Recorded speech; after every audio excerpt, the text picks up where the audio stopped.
சிந்து பைரவி சீரியல்ல இனிய எபிசோட்ல என்ன நடந்திருக்கு அப்படின்னு பாத்தீங்கன்னா, அன்னபூர்ணியோட ரூம்ல இருந்து பணத்தை திருடிக்கிட்டு நேரா வந்து வக்கீல் கிட்ட இந்த மகா குடுக்குறாங்க. இத எல்லாத்தையுமே நம்ம சிவா பார்க்கறது மட்டும் இல்லாம, கேட்டு உண்மை என்னன்னு தெரிஞ்சுக்கிறாப்புல. இசக்கிய பெயில் எடுக்கிறதுக்காக தான் அம்மா இப்படியெல்லாம் பண்ணிக்கிட்டு இருக்கிறாங்க அப்படிங்கிற மாதிரி தெரிஞ்சுக்கிறாங்க.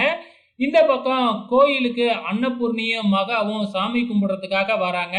அப்ப அந்த கோயில்ல இருக்கிற நம்ம ஐயர் குரு வந்து பாத்தீங்கன்னா, நம்ம சிந்துவ பத்தி புகழ்ந்து தள்ளிக்கிட்டு இருக்கிறாப்புல. ஸோ உங்க பெரிய மருமக, உங்க சின்ன மருமக வந்து என் ஒய்ஃப நல்லாவே பாத்துக்கிறாங்க. உங்க புள்ளையோட ஆஸ்பத்திரியில தான் என் ஒய்ஃப அட்மிட் பண்ணியிருக்கேன். சிந்து தான் பாத்துக்கிறாங்க. சிந்துவோட சாப்பாடெல்லாம் ரொம்ப அருமையா இருக்கு. கேண்டீன் சாப்பாடுலாம் அந்த அளவுக்கு சூப்பரா இருக்கு. ஆகா ஓஹோன்னு புகழ்ந்து தள்ளிக்கிட்டு இருக்கிறாங்க.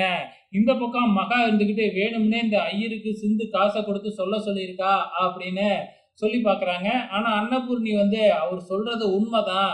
சிந்து தப்பு பண்ணா, நம்ம விஷயத்துல மட்டும் தான் தப்பு பண்ணியிருக்கா. மற்றபடி வந்து அவ பண்றதெல்லாம் உண்மைதான். ஆனாலும் அவளை வந்து ஒரு காலத்துலயும் நான் மன்னிக்க மாட்டேன் அப்படிங்கிற மாதிரியே டைலாக் அடிச்சுக்கிட்டு இருக்கிறாங்க. இந்த பக்கம் சுவாதி வந்து நேரா அன்னபூர்ணி கிட்ட போய் நான் சிவாவோட ஹாஸ்பிட்டல்லையே அட்மினிஸ்ட்ரேட்டிவ்ல வேலைக்கு சேர போறேன் அப்படின்னு சொல்லிக்கிட்டு இருக்கு. ஸோ இப்போ ஆஸ்பத்திரிக்கு சிவாத்தியும் போக போகுது.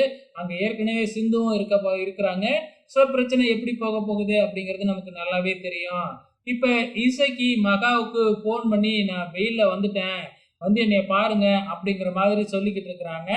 இப்ப நம்ம மகாவும் இசக்கிய பார்க்கறதுக்காக கிளம்பி போய்கிட்டு இருக்கிறாங்க.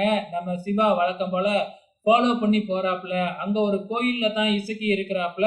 2 பேரும் மீட் பண்ணிக்கிறாங்க. அப்ப இப்ப நான் என்ன பண்றது? நான் எப்படி வீட்டுக்கு வர்றது? அப்படின்னு கேட்கும்போது, நீ வீட்டுக்கெல்லாம் வர முடியாது. எங்கேயாச்சும் வாடகைக்கு தங்கிக்க. ஏதாச்சும் ஒரு வேலைய பார்த்துக்க. அவ்வளவுதான் என்னால இப்பொழுதைக்கு செய்ய முடியும் அப்படிங்கிற மாதிரி சொல்ல, நீ சொல்லி தாங்க சிந்துவோட ரூம்ல இருந்து நான் திருடினேன். இப்ப என்னை இப்படி கைவிட்டா என்ன பண்றது? அப்படின்னு கேட்க, கவலைப்படாத. கொஞ்ச நாள் பொறுத்துக்க. அதுக்கப்புறம் நான் எல்லாத்தையும் பார்த்துக்கிறேன் அப்படிங்கிற மாதிரி சொல்லிக்கிட்டு இருக்கிறாங்க. இதை எல்லாத்தையுமே நம்ம சிவா மொபைல்ல வீடியோ எடுக்கிறாராட்டுக்கு. அதுக்கப்புறம் என்ன, மகா போனதுக்கு அப்புறம் இசுக்கிய பிடிச்சி சாத்து சாத்துன்னு சாத்திக்கிட்டு இருக்கிறாப்புல. வெயிட் பண்ணி பார்க்கலாம் நாளைக்கு என்ன நடக்க போகுதுன்னு.